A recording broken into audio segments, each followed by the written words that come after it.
श्री शिवाय नमस्तुभ्यम। हर हर महादेव। पंडित प्रदीप मिश्रा जी के द्वारा वाची जा रही श्री शिव भक्ति शिव महापुराण कथा का आज 5वां दिन था। आज 5वें दिन की कथा में गुरुजी ने कुछ विशेष उपाय बताए हैं जो कि शंभेश्वर महादेव के नाम के उपाय हैं। जिनका क्रोध बढ़ता जाता है, जो नशे में है, गलत संगति में है, मदिरा पीते हैं, उन लोगों के लिए खास उपाय बताया गया था। आज की कथा की जितनी भी जानकारियाँ हैं सभी शामिल की हैं। कथा को संक्षिप्त में बताने का प्रयास किया गया है। आज की कथा में गुरुजी ने जितने भी पत्र पढ़े हैं उन सभी को शामिल किया गया है, जिससे हमें पता हो सके कि क्या करने से लोगों को क्या क्या फायदा हुआ है, ताकि हम भी अपनी जिंदगी में उतार सकें। चलिए वीडियो शुरू करते हैं। कथा की पहली जानकारी। शब्द 3 प्रकार के होते हैं। पहला होता है वर्ण प्रिय, दूसरा होता है कर्ण प्रिय, तीसरा होता है धर्म प्रिय शब्द। वर्ण प्रिय शब्द अर्थात स्वयं के वर्ण का गुणगान करना, मैं इस वर्ग से हूँ, और अपनी जाति के लोगों को इकट्ठा करके कार्यक्रम करना और दूसरे वर्ण के लोगों को नीचा दिखाना, पर यह उत्तम नहीं है। दूसरा होता है कर्ण प्रिय शब्द, किसी को खुश करने के लिए, किसी से काम निकालने के लिए, किसी को प्रसन्न करने के लिए बोलना, ऐसे शब्द कर्ण प्रिय शब्द कहलाते हैं। होता है धर्म प्रिय शब्द, जो शब्द सनातन के उठान के लिए हैं, वो शब्द दुनिया के सबसे अच्छे शब्द माने गए हैं। अगली दूसरी जानकारी। हमें कभी भी मन से दुखी नहीं होना चाहिए, अपितु हमें कई प्रकार के दुख हों तो भी हमें मन से सुखी रहना चाहिए। कई बार देखने को आता है गरीब के घर में खुशियां हैं और सुखी हैं, पर अमीर होने के बाद भी मन से सुखी नहीं है, तो कितना भी पैसा हो खुशियां नहीं दे सकता।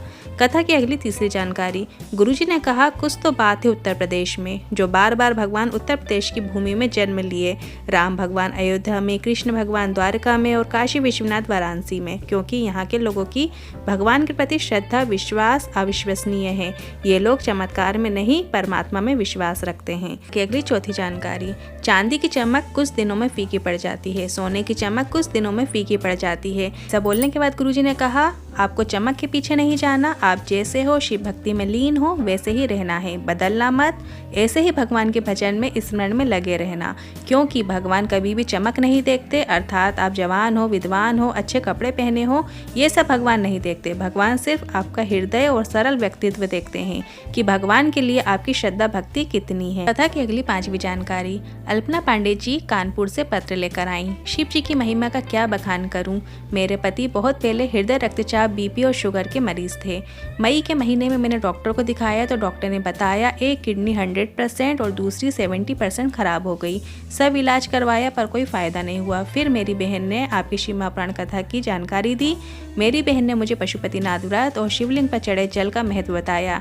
इसके साथ ही मेरी बहन कुबेरेश्वर धाम जाकर वहाँ के कंकड़ रूपी शंकर को लाकर मुझे दी, और फिर मैंने उस कंकड़ शंकर और रुद्राक्ष का जल पति को देना शुरू किया। साथ में रोज शिवलिंग पर चढ़े जल और शिवलिंग पर चढ़ी बेलपत्र देने लगी। इसके बाद जब चौथी रिपोर्ट आई तो डॉक्टर ने बताया जो किडनी 100% खराब हो चुकी थी वो भी ठीक हो गई है और कार्य करने लगी है, और दूसरी जो 30% कार्य कर रही थी वो भी अब 75% ठीक हो चुकी है। आभार व्यक्त करने कथा पांडाल में आई हूँ। अगली 6वीं जानकारी। अगर आपको परेशानी आती है, कोई दुख आता है, तो ऐसा नहीं कि आपको कहीं दूर जाने की जरूरत है, बल्कि आपको तो आपके घर के पास जो शिव मंदिर है वहां पर जाकर अपनी परेशानी बोलना है, दुख बोलना है, भोलेनाथ उसे जरूर सुनेंगे। इसके बाद गुरुजी ने कहा, क्योंकि शिव मंदिर वही बनता है जहां शिव चाहता है। कथा की अगली 7वीं जानकारी। गुरुजी ने कहा, आजकल लोग पद पाने के लिए, कुर्सी पाने के लिए दौड़ भाग कर रहे हैं। इसके बाद गुरुजी ने कहा, आप तो शिव को पाने के लिए दौड़ भाग कर लो, जीवन में जो चाहोगे वो सब मिलेगा।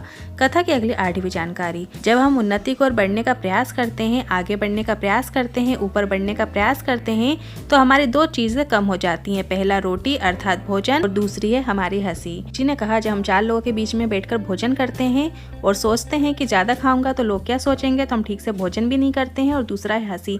बड़े बन गए तो ज्यादा हंस भी नहीं सकते हैं कि आपके स्टैंडर्ड को सूट नहीं करेगा। इसके बाद गुरुजी ने कहा, छोटे बनकर आप कुछ भी कर सकते हो, छोटे बनकर अपना जीवन मस्त जी सकते हो। अगली 9वीं जानकारी। मेरा नाम रेणु कोमल है, मैं मोरेना MP से आई हूँ। 10 जून 2022 में मेरी माँ को हार्ट में दर्द होने लगा तो ग्वालियर में CT स्कैन कराया तो डॉक्टर ने लंग्स में कैंसर बताया और कैंसर हॉस्पिटल में भर्ती करने को कहा और कीमो कराने को कहा। एक बार फिर CT स्कैन हुआ तो पता चला 3 कैंसर की गांठें हैं। के बाद बेंगलोर जांच के लिए रिपोर्ट गई और बताया कीमो शुरू करने से पहले 40-40 हजार की 3 दवाई देनी होगी। इस हॉस्पिटल में हम थे, वहीं पर हमें किसी ने कुंदकेश्वर महादेव के बारे में बताया। कुंदकेश्वर महादेव के नाम से शिवलिंग पर जल अर्पित करना शुरू किया और उस जल का आचमन माँ को रोज कराना शुरू किया। कुंदकेश्वर महादेव का नाम लेकर जल पिया करती और हमें जैसे तैसे करके 40,000 वाली दवाई भी लेकर आए और उसको भी खाना शुरू किया। इसके बाद कुछ दिन बाद फिर से रिपोर्ट आई तो उसमें जिसमें पता चला कि 3 गांठ जो कैंसर की थी वो अब एक भी गांठ नहीं आई है रिपोर्ट में। आभार व्यक्त करने कथा पांडल में आई हूँ। कथा की अगली 10वीं जानकारी। सुनीता देवी इटावा उत्तर प्रदेश से पत्र लेकर आई। हे गुरुदेव, एक गरीब काम करने वाली लड़की हमारे पड़ोस में रहती है। डॉक्टर ने अल्ट्रासाउंड किया तो पता चला उसके लीवर के पास में 42 mm का फोड़ा है। इसके बाद कुछ लोगों के कहने पर हमने शिवलिंग पर चढ़ाया गया जल उसको आचमन भी कराया। इसके बाद 5 दिन बाद फिर से जांच कराई तो 42 mm का फोड़ा 52 mm में हो गया, मतलब फोड़ा बढ़ गया। डॉक्टर ने ऑपरेशन के लिए बाहर जाने को कहा, नहीं तो बहुत तकलीफ हो जाएगी। उनके पास पैसा भी नहीं था। मोहल्ले में 45,000 चंदा करके उन्हें ग्वालियर भेजा। फिर भेजते समय हमने बाबा से कामना की कि वो सीहोर वाले महाराज कहते हैं कि बाबा 3 महीने में कामना पूरी कर देते हैं। हमने तो शिव पर चढ़ाया गया जल भी दिया। जो फोड़ा 42 mm का था वो 52 mm का हो गया। कुछ कृपा करिए ना बाबा। एक बेलपत्र शिवलिंग से उठाकर उसके साथ रखकर भेज दिया। बाबा की कृपा देखिए। ग्वालियर में जब उसकी जांच हुई तब उसकी जांच में एक भी फोड़ा नजर नहीं आया। वो पूरी तरीके से ठीक होकर घर आ गई। कि अगली 11वीं जानकारी। गुरुजी ने कहा, तुम बहुत देर तक शिव महापुराण की कथा में भी नहीं जा पाते हो, बहुत देर तक आप मंदिर भी नहीं जा पाते हो, तो एक काम करो। गुरुजी ने इसके बाद एक काफ़ी अच्छा एग्जाम्पल दिया। गुरुजी ने कहा, आपको पता है कबड्डी के खेल में दूसरे की पाली में जाओ और टच करके आओ और जीत जाते हो। उसी प्रकार शिव महापुराण की कथा कहती है, शिव मंदिर में नहीं जा पाते हो तो शिव मंदिर की चौखट में टच करके आ जाओ। में भी भोले बाबा की कृपा होना निश्चित है और आपको आनंद की प्राप्ति होना निश्चित है। अगली 12वीं जानकारी। गुरुजी ने कहा, ये कथा 22 नवंबर को पूर्ण हो जाएगी और अगली कथा एक दिन के बाद 24 नवंबर से इंदौर के दयाल बाग में शुरू हो जाएगी और आप सभी उस कथा में जरूर आएं। पर रात रुकने वाले एक बात का ध्यान रखें, साथ में ओढ़ने का थोड़ा मोटा कंबल लेकर आएं क्योंकि ठंड अब ज्यादा पड़ने लगी है। कथा की अगली 13वीं जानकारी। क्या नारी भगवान शंकर का शिवलिंग बना सकती है, पूजन कर सकती है? तो इस पर गुरुजी ने कहा, हमने पहले भी कहा है, कोई भी जाति हो, कोई भी वर्ण हो, स्त्री हो, पुरुष हो, बच्चा हो, आप शिवलिंग बना सकते हैं। कथा की अगली 14वीं जानकारी। युवकों से गुरुजी ने कहा, कोई कंपटीशन एग्जाम की तैयारी करो, खूब तैयारी करो, पूरी दम लगा दो, पूरी मेहनत करो, कोई कसर मत छोड़ो, दिल से पढ़ाई करो, पर महीने में एक बार पार्थिव शिवलिंग का निर्माण करो। आलू, रेत या मिट्टी का उपयोग करते हुए पार्थिव शिवलिंग निर्माण करें, उसमें जल चढ़ाओ, घी का दीपक लगाओ, शहद बेलपत्र शिवलिंग पर अर्पित करो और अपनी कामना करो और उस पार्थिव शिवलिंग का विसर्जन करो। महीने में केवल एक दिन भी अगर आप मेरे देवादिदेव महादेव को दे रहे हैं, उतने भी महादेव आप पर कृपा कर देंगे, ये निश्चित है। सरकारी नौकरी, प्राइवेट नौकरी या इंटरव्यू किसी में भी आप जा रहे हो तो घर से श्री शिवाय नमस्तुभ्यम बोलकर निकलें और इसके बाद एग्जाम दे दें। अगली 15वीं जानकारी। प्रीति त्रिपाठी कानपुर से पत्र लेकर आई। गाय के लिए गुरुदेव 2 वचन कह दीजिए जिससे उसकी रक्षा हो सके।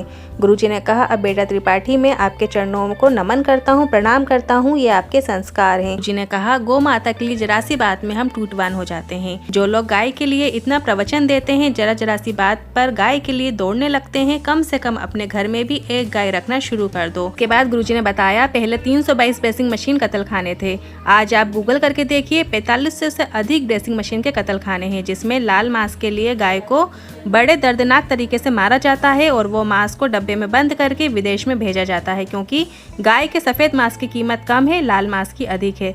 इस जानकारी को देते समय गुरुजी की वाणी में बहुत क्रोध देखने को मिला। इसके बाद गुरुजी ने कहा, गाय की रक्षा के लिए कड़े कदम उठाने की जरूरत है। अगली 16वीं जानकारी। किसी में इतना सामर्थ्य नहीं है कि वो आपको कुछ कर सके, जादू टोना कर सके। हमारी दुकान नहीं चल रही है, किसी ने कुछ कर दिया, ऐसा बिल्कुल भी नहीं है। कोई कुछ भी नहीं कर सकता, सब अंधविश्वास है। अगर कर सकता है तो वो मोदी और अंबानी को कर देता। तुम तो सारी बातें ध्यान से निकाल दो और ये बात याद रखो, तुम्हारे घर में मेरा महादेव शिवलिंग रूप में है और तुम उसकी पूजन करते हो तो कोई भी तुम्हारा बुरा नहीं कर सकता, गलत नहीं कर सकता। अगली 17वीं जानकारी। अगर आपके घर में बहुत अधिक क्लेश हो रहा है, परिवार के सदस्यों के आपस में जम नहीं रही है, बहुत चिड़चिड़ प्रवृत्ति हो रही है, तो एक बेलपत्र लो, शिवलिंग को चढ़ा दो। फिर 1 लोटा जल लो, शिवलिंग में 5 स्थानों पर यह जल चढ़ाना प्रारंभ कर दो। सबसे पहले आपको अशोक सुंदरी पर चढ़ाना है, दूसरे नंबर पर आपको गणेश जी को चढ़ाना है, तीसरे नंबर पर कार्तिक के भगवान के स्थान पर चढ़ाना है, फिर जो गोल कटी भाग है वहाँ चढ़ाना है, फिर शिवलिंग पर पूरा जल चढ़ा दीजिए। 5 मिनट बैठ जाइए और शिवलिंग को स्पर्श करके घर आ जाइए। शिवलिंग पर स्पर्श किए हुए हाथ को अपने घर में आपको लगा देना है। 5 से 10 मिनट ही लगेंगे कि घर का क्लेश तुरंत दूर हो जाएगा। कथा की अगली 18वीं जानकारी। कभी ये मत सोचना अकेले रहोगे तो खुश रहोगे, बल्कि आप परिवार में रहोगे तभी खुश रहोगे, क्योंकि परिवार की एकता में जो आनंद है वो आनंद दुनिया में कहीं नहीं। जो संगठित रहता है, संगठन में रहता है, उसको कोई तोड़ नहीं सकता। अगली 19वीं जानकारी। शंबेश्वर महादेव के नाम का ये उपाय है। जो व्यक्ति गलत मार्ग में जाता है, मदिरा का सेवन करता है, मांसाहार व्यसन में डूबा हुआ है, गलत काम में रहता है, गलत संगति में है, तो काली तिल भगवान शिव पर अर्पित की जाती है। शंबेश्वर महादेव के नाम से काली तिल भगवान शंकर पर समर्पित कीजिए और वापस उठाकर थोड़े से काली तिल लेकर आए और उस व्यक्ति को सुबह के समय 2 दाने 4 दाने दे दें। अगर वो नहीं खाता है तो भोजन के साथ उसको मिलाकर दे देना चाहिए। अगली 20वीं जानकारी। जो व्यक्ति गलत कामों में है, मदिरा व्यसन, वेश्यावृत्ति, मांसाहार, पर नारी के चक्कर में पड़ रहा है, तो ये आसान उपाय जरूर करें। 1 लोटा जल शंबेश्वर महादेव का नाम लेते हुए शिवलिंग पर अर्पित करना प्रारंभ कर दें और उस जल को थोड़ा सा भाग प्राप्त करके आचमन रूप में लेना शुरू करें। अपने आप उसकी चित्त वृत्ति बुद्धि सही होना प्रारंभ हो जाएगी। इसके बाद गुरुजी ने बताया, कई लोग कहते हैं शंबेश्वर महादेव का मंदिर कहाँ मिलेगा पूजन के लिए, तो इस पर गुरुजी ने कहा, आपके घर के नज़दीक में जो भी शिव मंदिर है उसी शिवलिंग में आप ये पूजन कर सकते हैं। बस शंबेश्वर महादेव का नाम स्मरण कीजिए। कथा की अगली 21वीं जानकारी। कुछ स्थान जो हमारे यहाँ निश्चित किए गए हैं जो इस प्रकार हैं। कैंसर के मरीजों के लिए त्रिजुकी नारायण का जल बहुत महत्व रखता है। त्रिजुकी नारायण का जल जब कैंसर मरीज को दिया जाता है तो वो ठीक होना प्रारंभ हो जाता है। अगली 22वीं जानकारी। गुरुजी ने एक पत्र के माध्यम से बताया कि बीमारी होने के बाद बीमारी के साथ साथ ही मिर्गी के झटके भी आना प्रारंभ हो गए थे। इसके बाद बीमारी ठीक हो गई और कई महीनों निकल गए और मिर्गी के जो झटके थे वो ठीक नहीं हो रहे थे। तब गुरुजी ने बताया, शंबेश्वर महादेव का 31 बेलपत्र वाला उपाय करना प्रारंभ किया और बाबा की कृपा से मिर्गी के झटके आना बंद हो गए। अगली 23वीं जानकारी। शंबेश्वर महादेव व्यसन की समाप्ति के लिए होते हैं, गलत मार्ग से सही मार्ग में लाने के लिए किया जाता है। और कुंदकेश्वर महादेव का नाम रोग मुक्ति के लिए किया जाता है। डॉक्टर को दिखाओ, जांच कराओ, दवाई खाओ, सब करो, पर दवाई खाते समय कुंदकेश्वर महादेव का नाम का स्मरण जरूर करो। साथ में शिवलिंग पर जल चढ़ाकर कुंदकेश्वर महादेव का नाम लेते हुए अर्पित करो। इस जल का आचमन भी कुंदकेश्वर महादेव का नाम लेते हुए किया जाता है। ये रही कानपुर में चल रही 5वें दिन की कथा की समस्त जानकारियाँ। यदि वीडियो आपके लिए थोड़ी भी उपयोगी हो, वीडियो को लाइक करके कमेंट बॉक्स में हर हर महादेव जरूर टाइप कीजिएगा।